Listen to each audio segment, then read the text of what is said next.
Hey fellow cyclists, if you follow my channel for a while, you've known that I have been converted to use PTU for probably over a year right now. Throughout the year, I was very lucky. I didn't have too much punctures, but all the good things would come to an end one day, and now I have to repair some of these because they have some damage in there.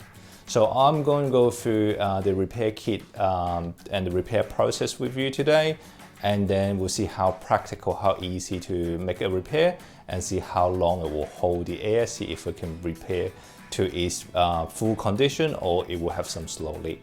All right, let's get rolling.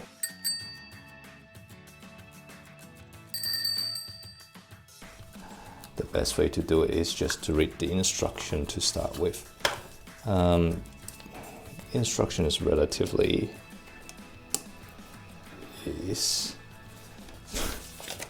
pretty minimalist.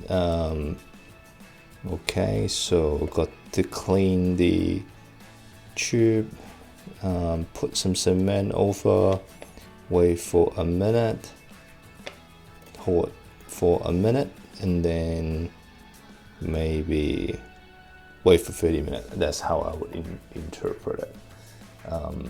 Yeah, so not very helpful, to be honest. All right, I think the first step would be just clean it with alcohol wipes. It's funny, it's actually clinical. Yeah, it's an advantage to know. Here we go. That's the alcohol wipe. Is the first stage is to clean the area with alcohol wipes so that it's sort of stay clean. I'm probably a little bit suspicious because I got a little bit, it's not a flat surface in here. It might not be easy to sort of stick the patch, the glue on, but we'll see how it works. So I'll take out the alcohol wipe. How many alcohol wipe I've got is not a lot. Interesting. Probably other standard alcohol wipe would just do the job fine. So maybe just pull it out, clean it properly, give it a good potential adhesion surface for adhesion. Not too worried about getting the ink off. That's what is expected. Probably wait for it. According to the instruction, I really should wait for these to... Oh no, I actually don't need to wait for it to dry. Just apply the cement, just open it up, apply a generous serve, probably way larger than what I needed. Wait for a minute while wait for it to dry. You can easily find the patch kit or the actual patches I need.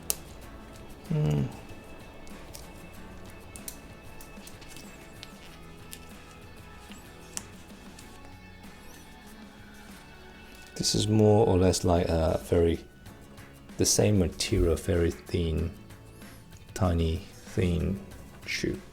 So I think that might need a little bit more. Just apply generously. And then I think this is the right time.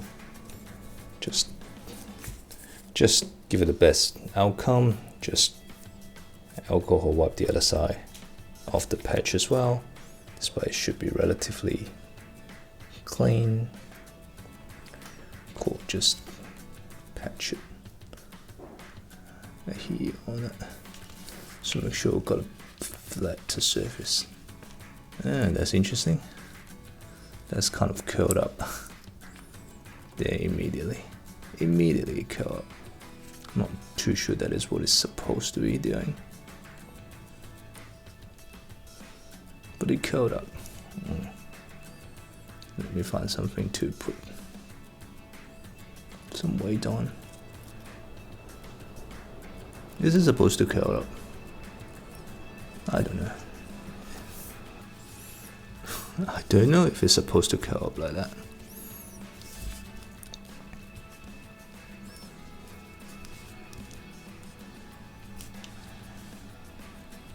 Let me use a water bottle just to give it a bit of weight.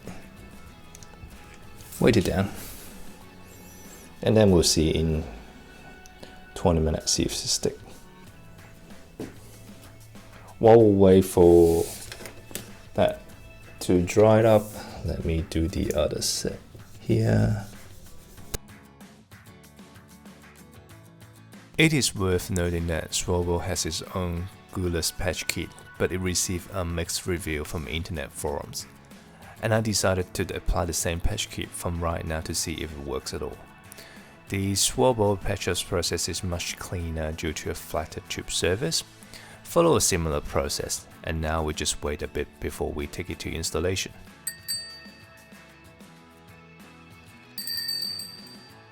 Let's hopefully zoom in. Let me zoom in a little bit so that we can see it a little bit properly in here. Got a little bit air bubble in there. Not the best, but hopefully it should be okay. Should be enough to hold the seal. And also this bit is not fully sealed either. But what I might do is I might put a little bit of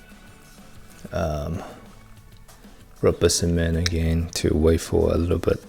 Hopefully this side is sealed up. The installation of the RideNow chip requires a little bit of care. The chip itself is thin and it could be damaged if it caught between the sidewall. I ended up using my hands to push the last bit of the tire onto the rim. Well, unfortunately, one of these didn't seal.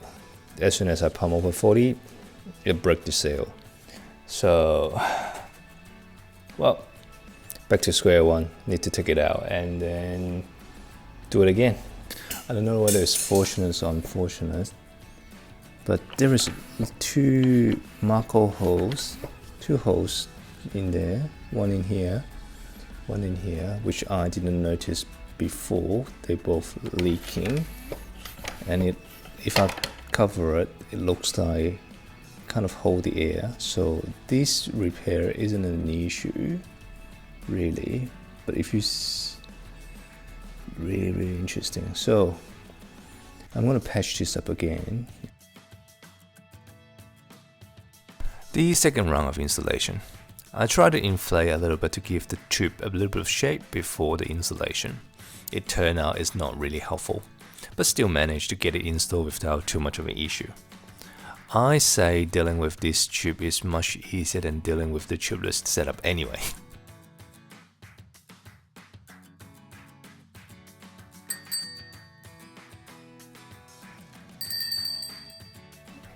Okay, so this Schwalbe inner tube sealed up pretty good. So let's give it a try, install it into one of the wheels, and then we'll see if that truly works.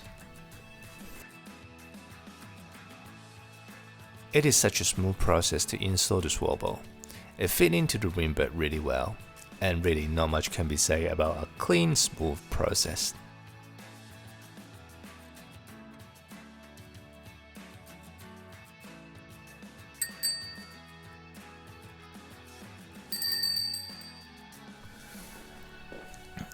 Alright, so that's been about 24 hours in the garage. They sit well. I have tested the air pressure. Both of them hold relatively well, apart from a little bit more than usual air loss. So I'll give you the data of it. This one lost about 10 psi, which is the RideNow inner tube. The other one, Schwalbe, lost about 12-13 psi. They both pump up to 90, so they drop a little bit overnight. So you may say, all right, 10 psi over 24 hours is probably not a deal breaker. So they're still good to go for a ride. If you want to ride them on a Century, I will still use that. But if you're really picky, probably better off to put a fresh tube on the tire itself and use any of these repair as your spare or as your backup. Put it in your saddlebag or your toolbox. That will probably be more admittable options for you. Now let's look at the practicality of repairing one of these. It's definitely not going to do it on the roadside if you get a puncture. First of all, it have a lot of cure time. Secondly, you really need a clean environment for the adhesive to sort of stick correctly. You need to clean it properly. I couldn't imagine you do it on the roadside, and particularly in my example, I have to find something to actually put a weight on it. I doubt that you'll find anything suitable or easily accessible when you're out for a ride. So definitely not on the side of the road.